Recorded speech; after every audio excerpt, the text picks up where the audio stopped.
Good morning. The Committee on Homeland Security, Subcommittee on Transportation and Maritime Security will come to order. Without objection, the Chair may declare the subcommittee in recess at any point. Today's hearing will examine Federal Air Marshal Service's mission set and the future of the agency. I now recognize myself for an opening statement. Today, this subcommittee is examining the Federal Air Marshal Service and its role in securing the commercial aviation sector of the United States. Terrorist organizations in rogue nation states have targeted the commercial aviation sector since its inception. In the 1970s and the 1980s, terrorists carried out notorious hijackings across the world, including the 1977 hijacking of Lufthansa Flight 181 by the Popular Front for the Liberation of Palestine and the 1985 hijacking of the Trans World Airlines Flight 847 by Hezbollah.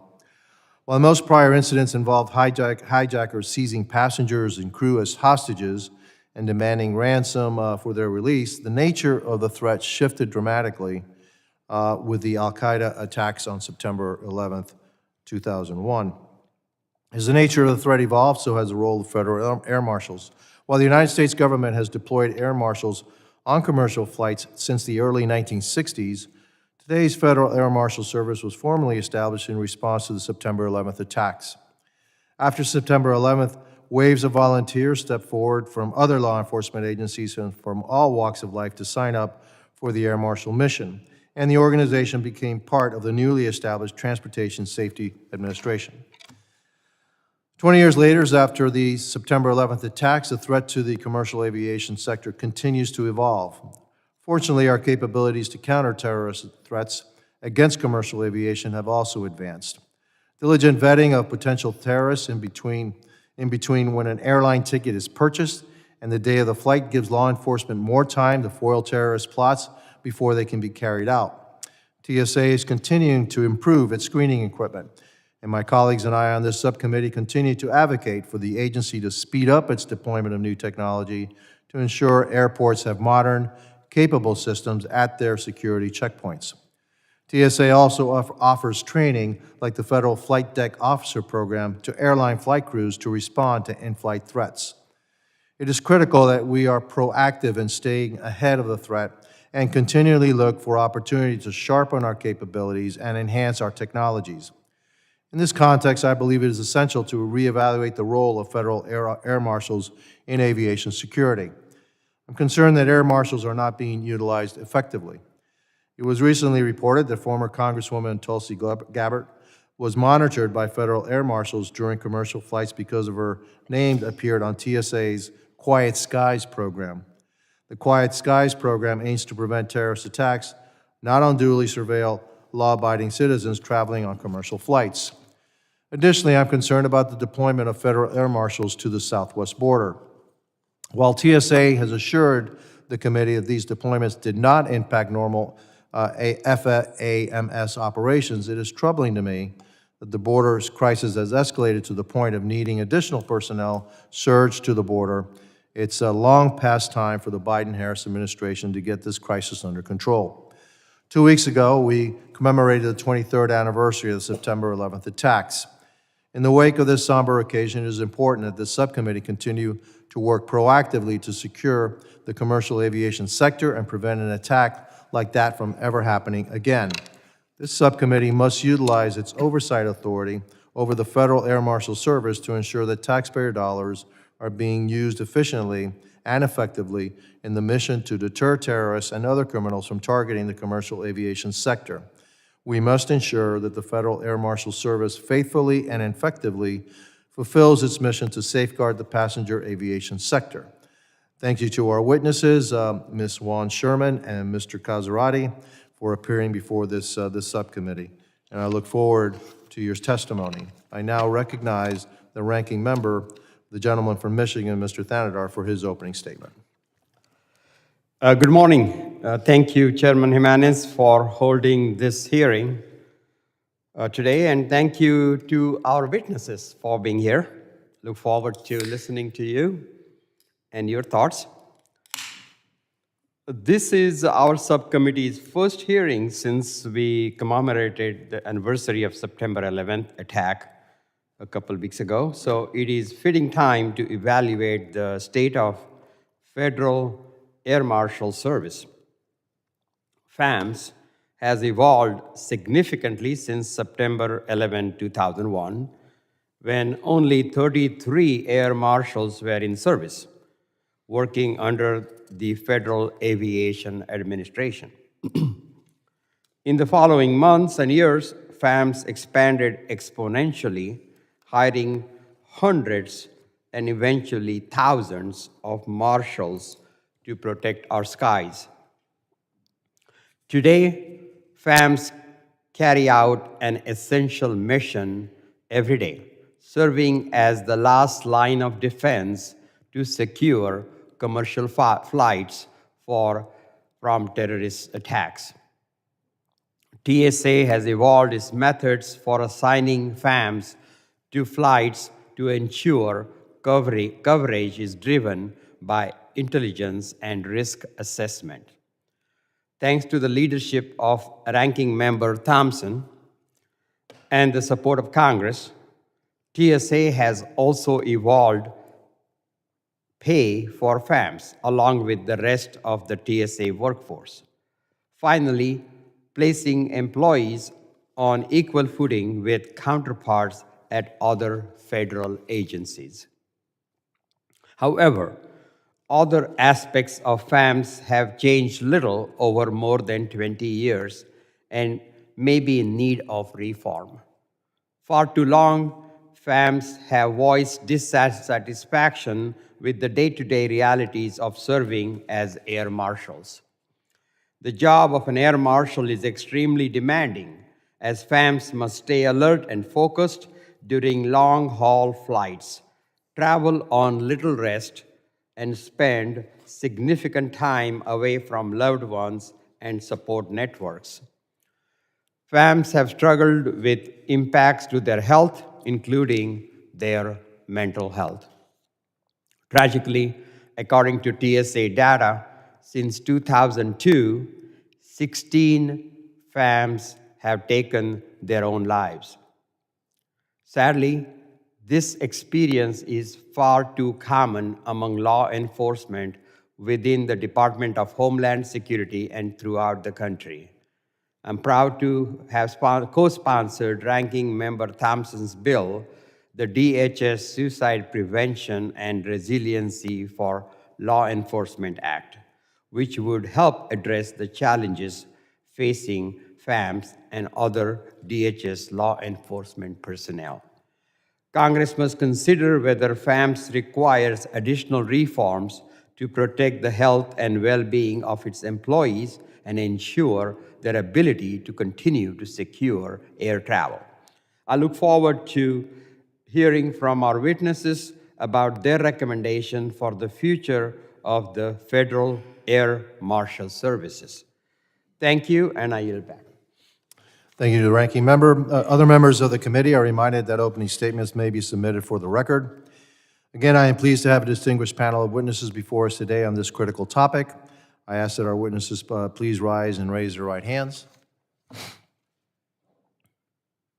you solemnly swear that the testimony you will give before the Committee on Homeland Security of the United States House of Representatives will be the truth, the whole truth, and nothing but the truth, so help you God?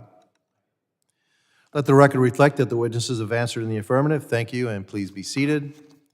I would now like to formally introduce our witnesses. Mr. John Casaretti is the founder and president of the Air Marshal Association. Ms. Tina Wan Sherman serves as director for the Homeland Security and Justice Team at the U.S. Government Accountability Office. I thank both of our distinguished witnesses for being here today. I now recognize Mr. Casaretti for 5 minutes to summarize his opening statement. Good morning, Chairman Jimenez, distinguished members of this committee. My name is John Casaretti.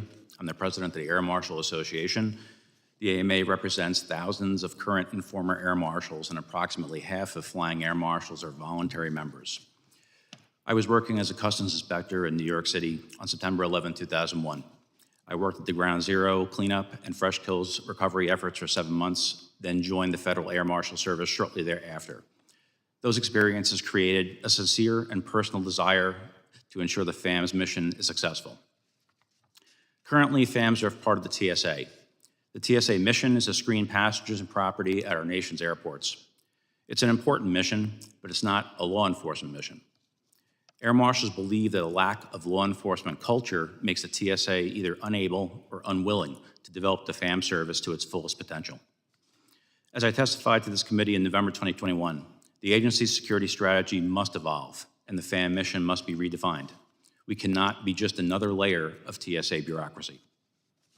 The Air Marshal Association has met with TSA Administrator Pekoski on numerous occasions, and we provided him with a detailed future paper that outlined some strategies to better utilize federal air marshals. A key focus of the AMA Future Committee was the need for FAMS to be criminal investigators. Currently, there are no federal agents available to investigate transportation incidents at airports, and local authorities can only investigate to the limits of state law. Simply put, federal interests are not being met at airports. Air marshals also do not fully understand their role within TSA initiatives. A current concern from our members is the TSA Quiet Skies program. FAMS complain that they're not given briefings, that they do not know why they are assigned to specific QS missions, that they have been given no specific tasks to complete.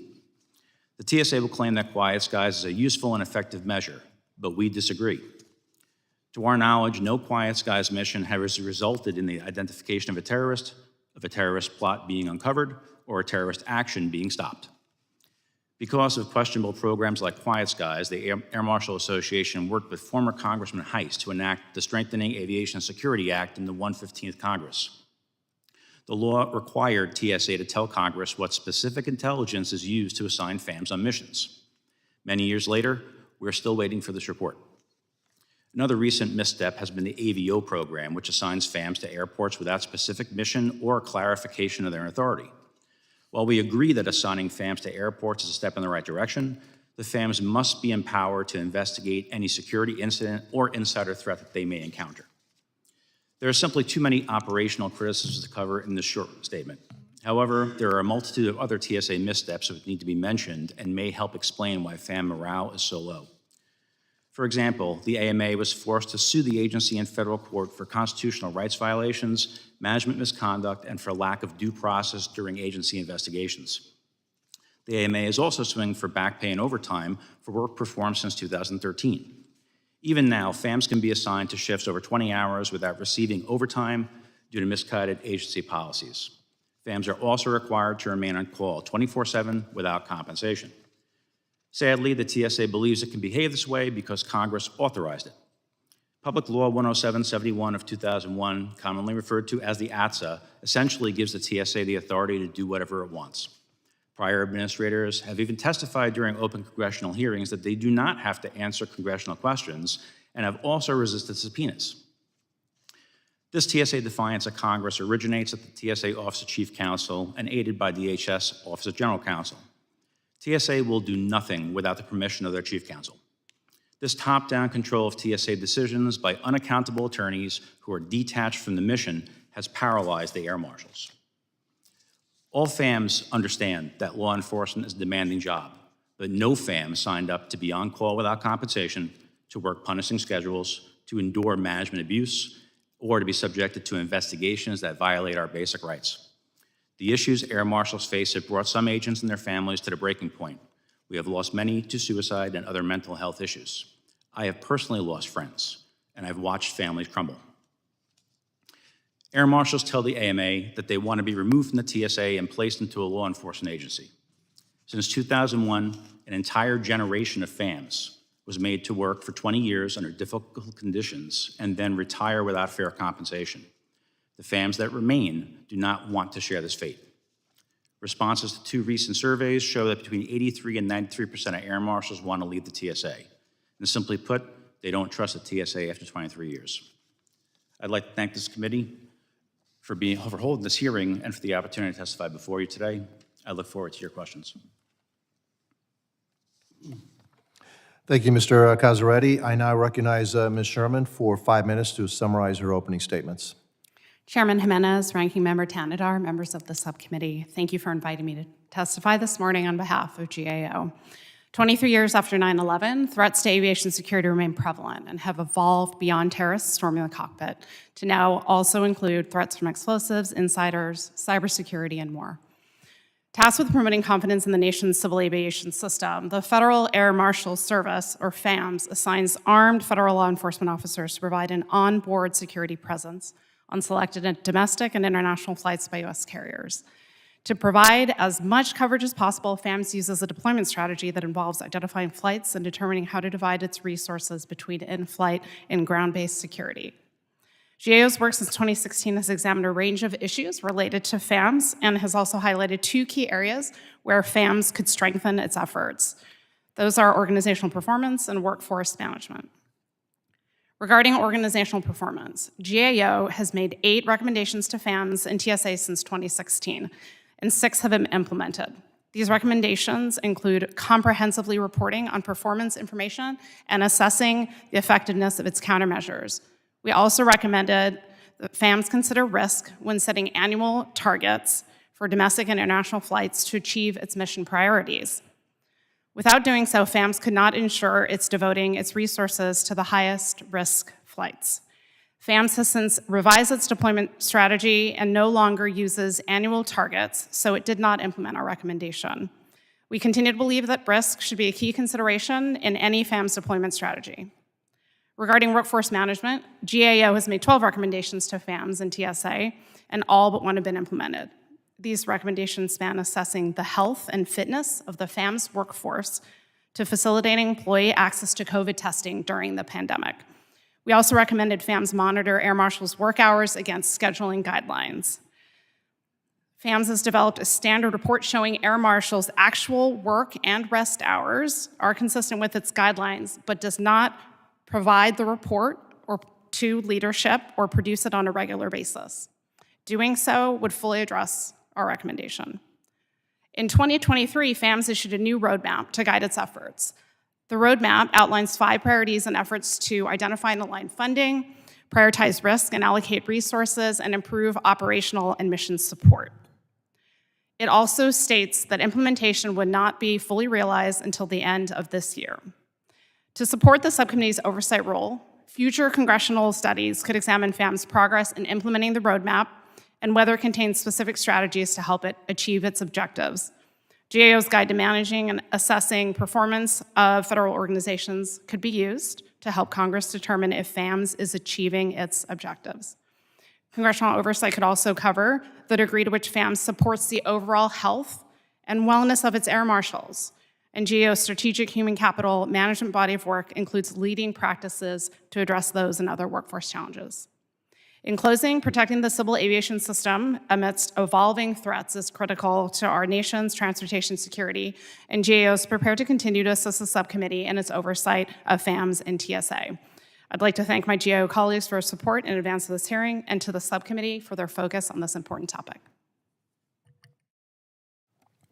Thank you, Ms. Sherman. Members now be recognized by order of seniority for their 5 minutes of questioning. I now recognize myself for 5 minutes.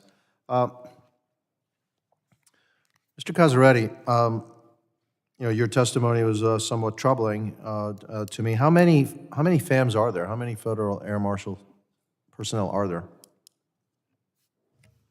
Chairman, I'm not sure if I'm supposed to be releasing that in open testimony, and specifically, I could only guess. I don't work with the agency directly, so I would. Well, we'll find that out. Okay, Thanks so much. Not a problem. Okay, thanks. I'm interested in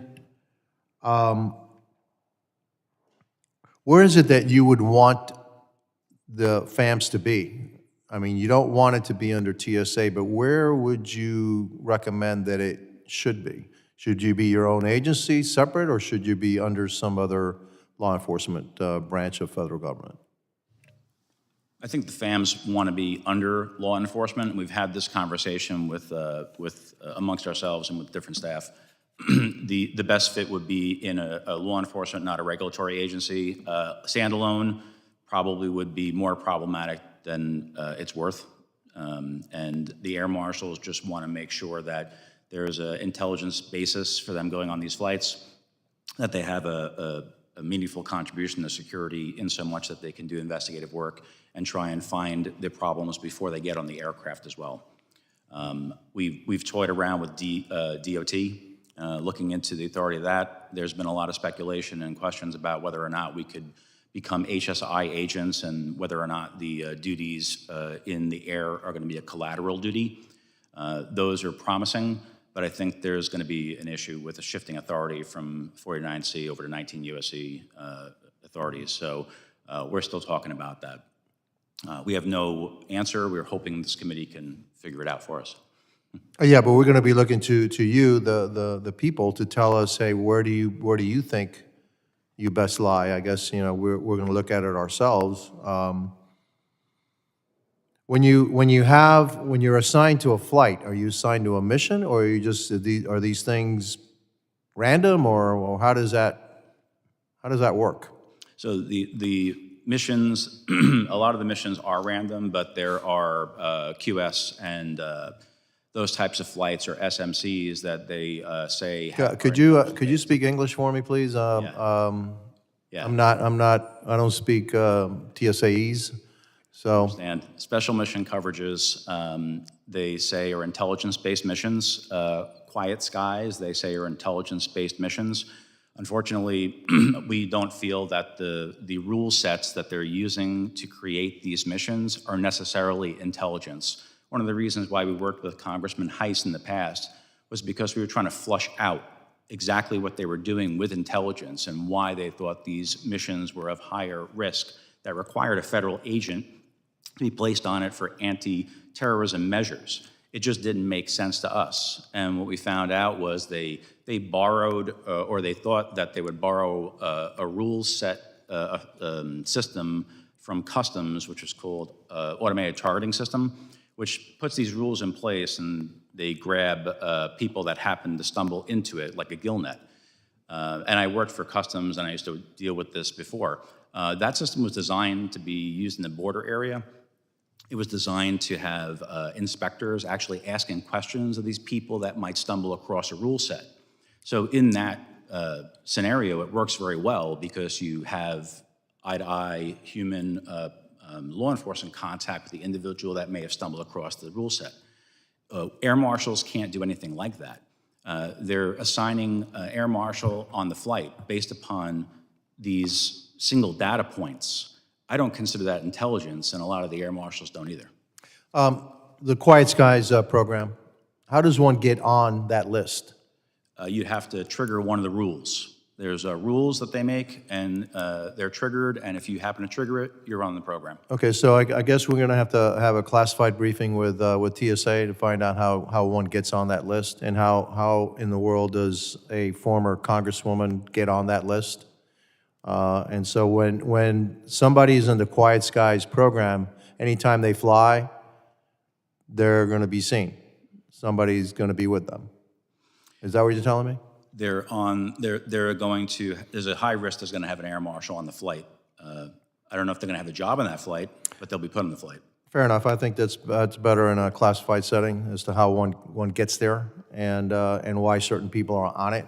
I'm certainly very interested in why certain people are on it, but I'm not going to have it here in this hearing. So my time is up. I now recognize the ranking member from Michigan. Thank you, Chairman. And thank you, our witnesses, for your testimony today. Mr. John Casaretti from the Air Marshals Association, thank you so much for being here. And I also want to thank the men and women of Federal Air Marshals and the work that you've done and to keep us all safe, and really appreciate, especially those of us who fly very frequently. We appreciate the good work that your members do. In your testimony, you described some of the challenges facing air marshals, including their punishing schedule.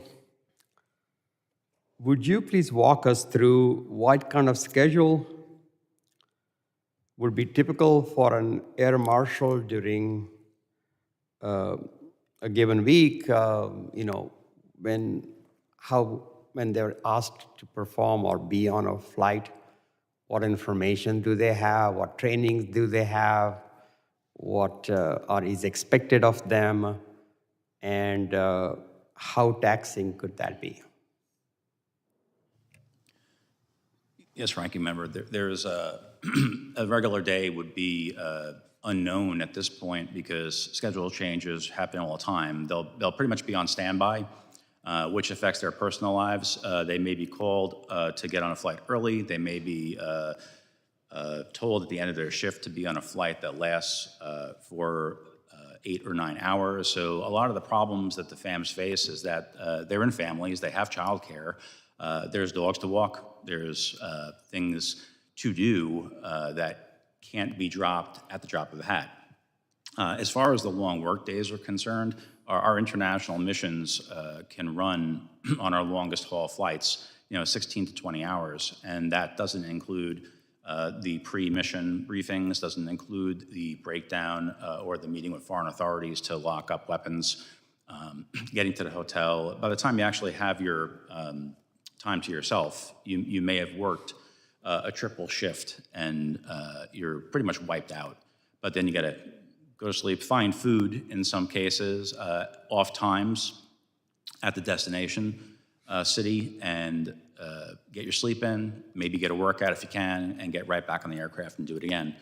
So you're working on a constant sleep deprivation and your circadian rhythm is knocked out of whack. A problem that we found over the years is the other demands that you have to meet when you get back, specifically going into the office, doing specific training, even things like firearms or physical fitness becomes really hard because you're on this huge sleep deprivation. You're away from your children, your families, you're groggy, you cannot keep up with what's going on at home because you're so disjointed. That's one of the things I was mentioning before about families being torn apart and crumbling. You can't get it all together when you're on this constant 27-day deployment that's lasted in some cases for 20 years. Thank you. And Dr. Sherman, I have in 2020, GAO heard from many air marshals that they were experiencing extreme fatigue, mental health issues, difficulty maintaining a healthy diet, and increased frequency of illness. GAO also cited survey data showing that only 44% of air marshals felt protected from health and safety hazards. What action did GAO recommend TSA should take to address these health concerns? Thank you. So two in particular I'd like to highlight from that work. One has to do with scheduling guidelines and ensuring that there's adherence by FAMS to the TSA scheduling guidance for those air marshals. That wasn't something that was being documented, and that is some action that FAMS has since taken. Also, there are other quality of life considerations that had come up in terms of physical fitness assessments.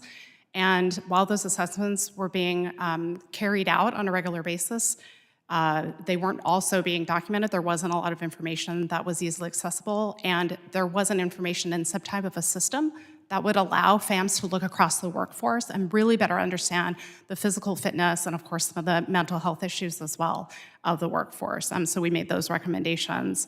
I just wanted to also add that for this committee, we are planning to start up work in the near term to look at DHS law enforcement officers' mental health and wellness, and we look forward to supporting the committee's oversight in that area. Okay. Thank you, Dr. Sherman, and my time is up, so I yield back. Thank you to the ranking member. I now recognize the gentlelady from Florida, Ms. Lee. Thank you, Mr. Chairman.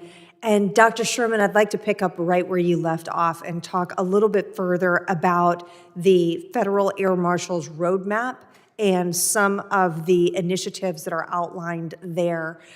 Can you tell me, are there any particular initiatives in that roadmap that have not yet been implemented that you think are important for the roadmap? Yeah, thank you. So we actually have on GAO taken a look at the implementation of that roadmap since its issuance from last year. In fact, stated in the document itself at the very end, it highlights the fact that it was going to take about 18 months at the end of this year for largely kind of a substantive implementation to occur, and even another 6 months before there are sufficient performance measures to understand the efforts. As part of that roadmap, there's absolutely, though, areas that we think that will help to potentially address some of these issues, but also to keep FAMS kind of at bay, or I should say, sorry, at pace with current threats. For example, building or increasing field-based capabilities to be able to address some of the additional threats around insiders and cybersecurity that are continuing to emerge. And tell us a little more about that, if you would. Any specific recommendations or insight about how they might build those field-ready capabilities? Yeah, no insight at this stage. It's something that we absolutely believe is important for us to take a closer look at in terms of the implementation of the roadmap, whether or not the strategies that are being carried out align with the objectives and the priorities that are set forth. And we also think that it would be a good time for us to revisit the FAMS deployment strategy and get a better understanding of progress made there as well. Mr. Casaretti, turning to you, how do the operational air marshals on the ground feel about that roadmap? Is it your assessment that they are supportive of it, that they're believers in it, or are there concerns about it? Congressman, I don't think the air marshals even understand the roadmap. We had submitted a detailed future committee with a bunch of recommendations, and I've spoken to the current and former directors about implementing it and making us more able to meet insider threats on the ground and have meaningful work at the airport. But nothing really has been done. Even the AVO program I mentioned earlier in my statement, FAMS are just placed in airports without training, without guidance, and they were pretty much told to walk around. And we don't think that's an effective use of us. In a lot of ways, it's an insult of what we know in our experience. And on that point, if you would help us with just a little bit of background, those who are currently serving in the Federal Air Marshal Program, are they sworn law enforcement officers? Yes, ma'am. So you all have the ability and the background and the training to be doing that sort of investigation, insider threat assessment, and things that you refer to? Yes and no. And the reason I'll say no is because we've suffered an incredible brain drain over the last few years. The air marshals that came on post 9/11, like myself, they've mostly retired. And we have now air marshals that came on and have no other law enforcement experience except what TSA has taught them. We're not in love with what TSA has taught us. A lot of us have crutched off of our prior training and experience to do actions at airports. I myself was on a ground team twice around for about 2 years and 2 months, and I was able to develop a lot of casework, but that was all based upon my prior training and experience, none of what was taught to me in the FAM service. So I think there's a real challenge right now that training has got to bump up, which is why we keep going back to training. We have a fresh group of people and they need to be taught how to do this kind of work. I'd like to hear a little bit more about what you just described. So during your work on the ground team, when you were able to develop and make cases, so for us, a distinction, of course, at some point, an FBI agent or a HSI agent could bring a federal case, build an investigation, but you clearly are seeing a role for the federal air marshals to do more and to do more of that frontline work investigating and bringing cases. Could you describe for us the types of things, the types of situations and cases that you have investigated and what you think the air marshals could be adding if they were given appropriate training? Of course, a lot of the cases I developed were based upon plain view and me being at the airport. Basic law enforcement tactics, you put yourself in the place where you can see bad things happening. What we were doing at the time was we had a training of the TSA BDO component, behavioral detection officers. They were under the federal air marshals for a short time. So I trained them on bag searches. I trained them on properly dumping out a bag to feel the weight of it in case there was precursor chemicals in it. And when they did that kind of search, I was able to see a lot of things because they were doing a proper search. Things that were uncovered were multiple credit cards unsigned going foreign. So that's a CMIR, Currency and Monetary Instrument Reporting Act violation that I was able to notify customs about. You'll see if you're down by the areas where baggage is being screened, you may see a lot of organics coming through an e-scan machine. I was able to seize $110,000, get a DEA agent on site, and we were able to do 13 arrests and close 2 cases the following day at Newark. There are ways to build the air marshals into current TSA operations to utilize us as law enforcement and as investigators. But TSA is so risk adverse, they do not want us to do these things. And I think one of the things that we have been trying to get them to do is to look at intelligence, to deploy us based upon intelligence, and to look at what we're able to do at the airports so we can identify these insider threat incidents and we can get some casework developed. If we develop casework at the airport, it'll naturally lead to intelligence, and that'll naturally keep the whole domain safer. Thank you, Mr. Chairman. I yield back. Thank you. I now recognize the gentleman from New York, Mr. LaLorda. Not yet Florida, Mr. Chairman. Not all New York. You'll get there eventually, don't worry. Thank you, Chairman. I want to say thanks for your leadership, bringing us all together on the Federal Air Marshal Service, to our witnesses for your expertise. Your informing this panel is important to how we craft our policies and set our budgets. I want to say thanks for being here and for your professionalism. This month marks the 23rd anniversary of the tragic events of September 11th, which served as a catalyst for the creation and expansion of the Federal Air Marshal Service, and as we know it today. And as we as a committee and we as a public reflect on that fateful day, it's important to recognize that the aviation security landscape has evolved significantly since 23 years ago. Originally tasked with ensuring the safety and security of passengers, crew, and aircraft, the Federal Air Marshal Service has played a vital role in deterring and responding to in-flight threats. However, the effectiveness of FAMS is now subject to ongoing discussion, given the limited deployment of air marshals only covering an estimated 5 to 6% of daily commercial air flights, and the high operational costs involved amounting to $735 million in 2023. Dr. Sherman, good morning. Thanks so much for being with us here today. Can you tell us what has the GAO's work revealed about the Federal Air Marshal Service's contribution to aviation security, Doctor? Thank you for asking that question. What we've identified is that it's been challenging and difficult for TSA to understand FAMS and air marshals' ability to be able to be effective as an aviation security countermeasure. We looked back just a few years ago across all of the aviation security layers or countermeasures that TSA has, and FAMS stood out as one of the few where understanding effectiveness was very limited. We can understand and appreciate the challenge of doing so because essentially one of the primary contributions that FAMS has is to be a deterrent or to deter attacks. And that's difficult to quantify, that's difficult to measure, but there are ways for the air marshals and for the relevant programs to be able to get closer to an understanding of that deterrence factor so that we have a better sense of the cost effectiveness. And we also have an opportunity, or at least FAMS and TSA would, to essentially optimize or right-size the use of its resources. And given that complex and ever-changing threat environment that you described, where the adversaries have shifted from traditional hijacking tactics to cyber threats, insider attacks, and even drone-related disruptions, we must now understand how FAMS has adapted its mission and whether its contributions remain impactful.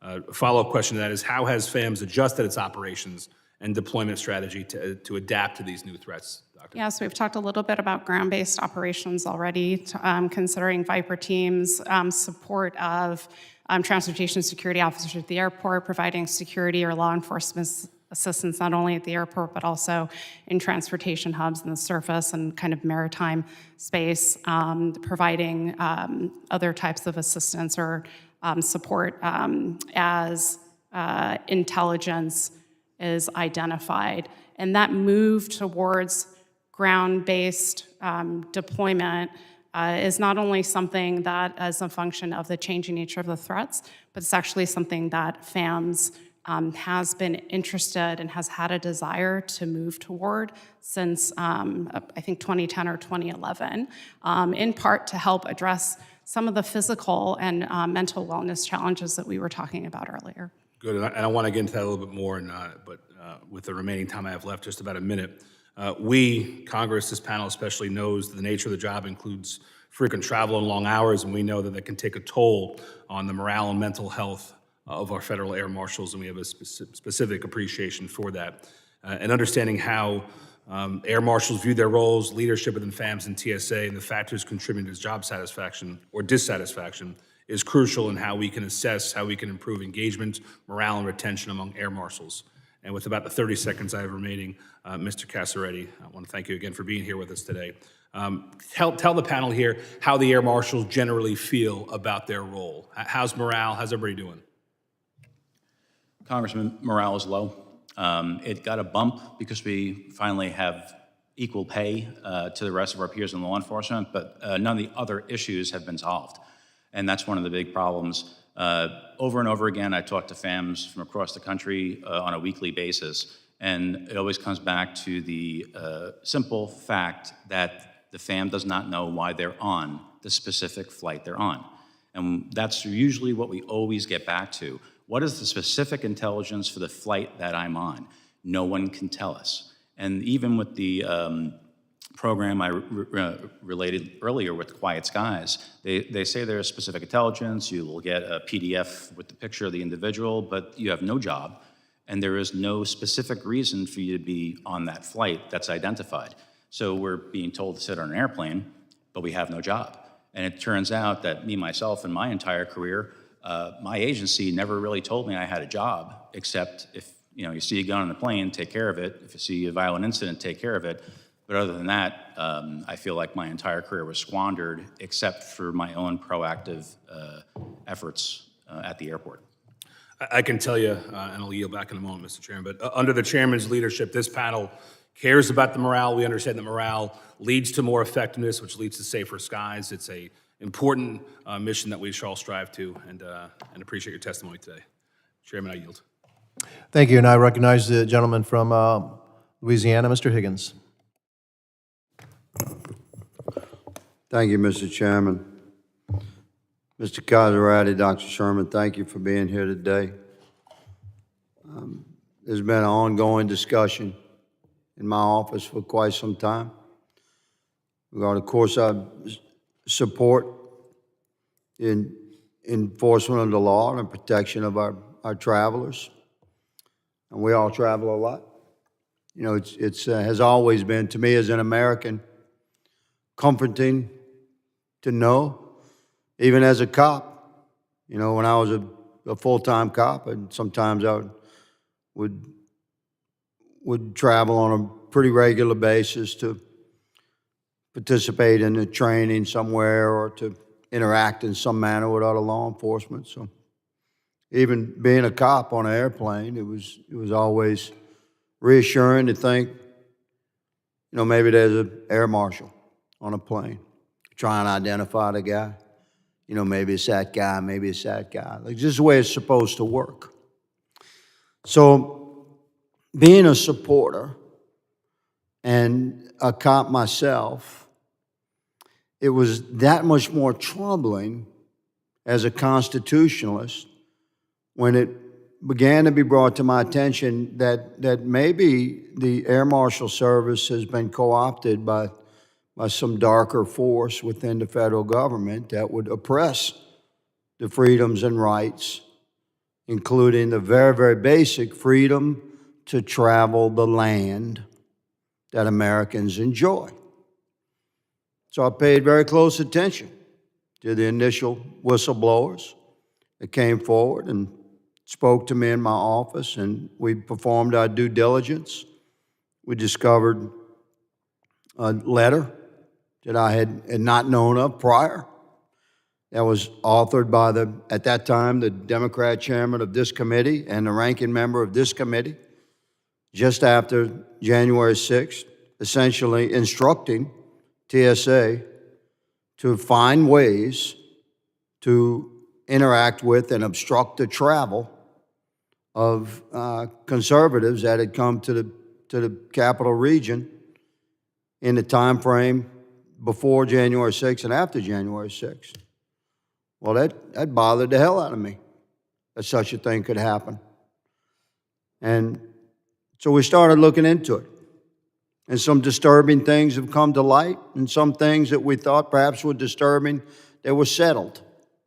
So where we are right now, as a body, as a committee, and we're responsible to perform for the American people and to support our oath to defend and support the Constitution of these United States. They're far more important than anything, Republican or Democrat. But Americans need to hear from you that the Air Marshal services are not being used to follow around conservative Americans that have been tagged as a high-risk individual. You'd support, if an American supports a particular candidate for president, does that put an American potentially in a high-risk category that would be followed by the Air Marshals? Mr. Casaretti? Congressman, I don't believe that specific thing would put you in the category, but I believe there is the discretion and the leeway for TSA to develop a rule set that has a high likelihood of catching any type of person it wants to. So everything's rules-based. So because there is no tough oversight of the rules they're using, they can make any rule they want to, and yeah, it could exactly. be. And the freedom to travel the land, I mean, it's a foundational principle. I mean, you're not actually living in a free land if you're not free to travel the land. And if we're being watched and tracked and followed and spied upon by agents that we the people, provide to protect the citizenry, allegedly from some legitimate threat to air travel, it's disturbing and troubling. I have several questions that I knew we'd never get to. We prepared in writing for you, Mr. Casaretti, and you, Dr. Sherman. Just 3 or 4 questions each. We're going to provide those in writing. I hope to have a timely answer on those questions. Mr. Chairman, I appreciate the subcommittee convening on this important topic, and I yield. Thank you to the gentleman from Louisiana. We're going to go through a second round. So I'll start off. Mr. Casaretti, when something happens at TSA at the line, something which is illegal, somebody brings a weapon, et cetera, and they're apprehended, who apprehends them? Chairman, local law enforcement are called to respond. It's very unlikely that there'll be a federal charge on it. So they have the TSA reimbursement program. They pay for local law enforcement to be available to TSA, and TSA will call them. One of my big complaints about this system is that federal air marshals are not automatically on the local notification system. So if there ever were an opportunity to examine federal interest in these incidents, we don't even have the opportunity to, because city, state, and local comes, does whatever they're going to do, seize for investigatory evidence, or just arrest the individual, and we don't get a piece of it. Do you have arrest powers? I'm sorry? Does the Federal Air Marshal Services, do you have arrest powers? Yes. You do? Okay. Something happens on an aircraft. Again, some incident, et cetera, that may be in violation of law. Who gets called for that? So different situation. That's our special aircraft jurisdiction. We share concurrent jurisdiction on those things with the FBI. There are a lot of things on the aircraft we wouldn't get involved in that are low level. We would just activate and do something if there was a threat to life and the aircraft itself. Somebody assaults let's say a flight attendant, Would you be involved in that? Would the Federal Air Marshal Services be involved in that? Would you be doing the arresting, or would it be somebody else? Absolutely. On flight, we take care of the incident, obviously arrest the individual. Usually a handoff to local law enforcement would happen, or if there was a responding agent able to respond, the FBI might be notified and they might respond. One final question that I have is, and I do intend to have a classified briefing about the quiet skies and how people get on it and what the rules are. And so, because, obviously needs to be in a classified setting. But I'm also as concerned as my colleague from Louisiana about what these rules are and how certain people get on them. We've heard of, some names that are on it. They're frankly quite disturbing as to why they would be on it. But I'm gonna have that. My final question is about the scheduling. It would seem to me that an air marshal, a system like that goes on flights and surveils flights and protects flights, would be the scheduling and the work hours would be quite similar to what the aircraft personnel, the pilot, the co-pilots, the flight attendants would follow. Do you follow that kind of a schedule, or is it something completely different? It is completely different in so much that airline employees are able to change their shifts. They're feeling tired, they give up a trip. Air marshals can't do that. There's a variety of reasons why they can't, especially when you're talking about international deployments, because there's country clearances to be considered, so you will not be able to switch an individual off an aircraft when they've already been cleared to go to that destination. However, the local or the CONUS trips, the continental U.S. trips, that's a totally different story. And if there was more like a flight attendant or a pilot schedule, there would be the ability to swap back and forth when you feel tired so you can stay healthy. There is no ability for air marshals to do that, and I think that's a huge, huge difference that affects why we're unhealthy. Do you get paid overtime for anything over 40 hours? There's a provision of the FLOSSA that says we have to work 43, and because we're grouped in with regular law enforcement, we're paid on a rotating shift schedule. So what that basically means is TSA is able to game our schedules to deny us a lot of overtime pay. In the example I was using earlier about a 20-hour workday, they may have a shift that crosses midnight, and the TSA says, oh, that doesn't count anymore, it's a brand new day. So you got 8 hours of straight time and 8 hours of straight time, and therefore, hey, you only get 3 hours of overtime, but then they'll put you on a short domestic trip the next day, so they're able to erase that overtime. And it disappears. Well, I mean, there's Fair Labor Standards Act. Do you fall under Fair Labor Standards Act in terms of overtime, et cetera? You're not executive personnel, you're hourly personnel, right? Or are you, or are you not? The court has ruled that we are covered under the FLOSSA. So we are under the FLOSSA. What we don't enjoy are the rest breaks and things like that are mandated when we're on a flight. There's no break time. Fair enough. Okay. I yield back, and I recognize the ranking member. Thank you, Mr. Casaretti, for your testimony.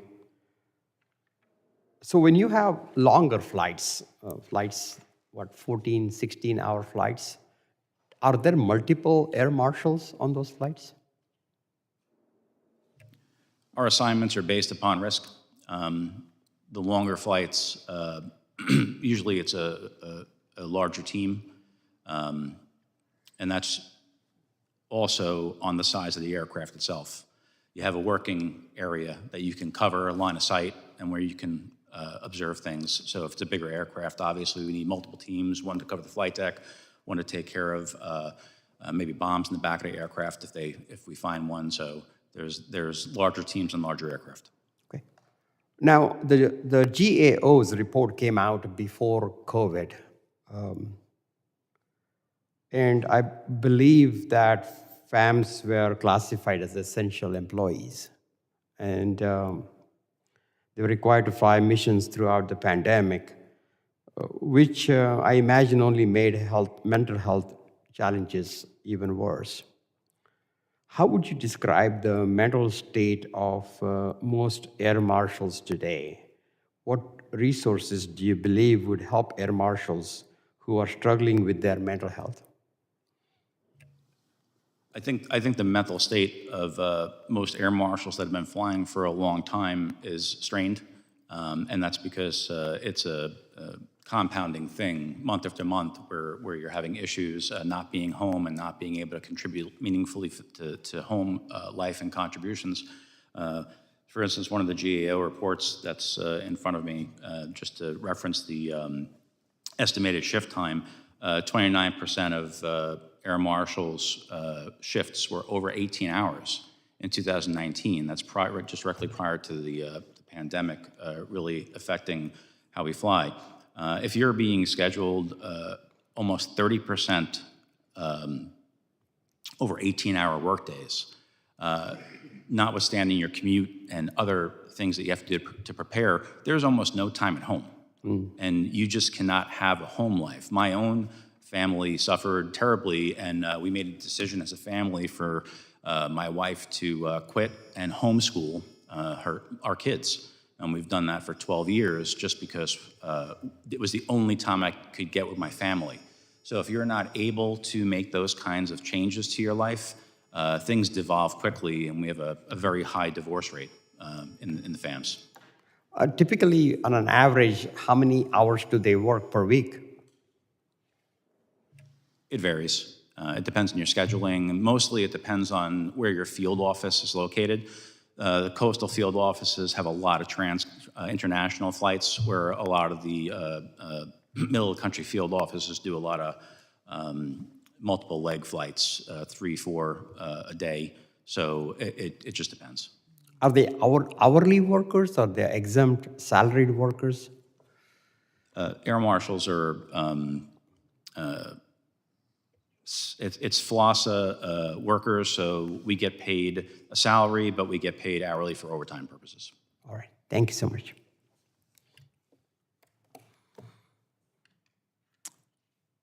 Mr. Kennedy, do you have any questions? Okay, thank you. I now recognize the gentleman from Louisiana again, Mr. Higgins.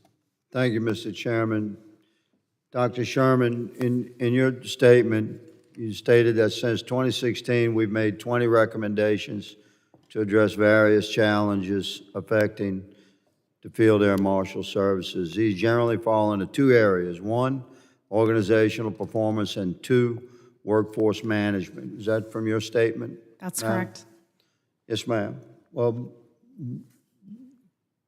I'm going to ask you, Dr. Sherman, are you familiar with the fact that air marshals, generally speaking, is broadly reflected in survey after survey?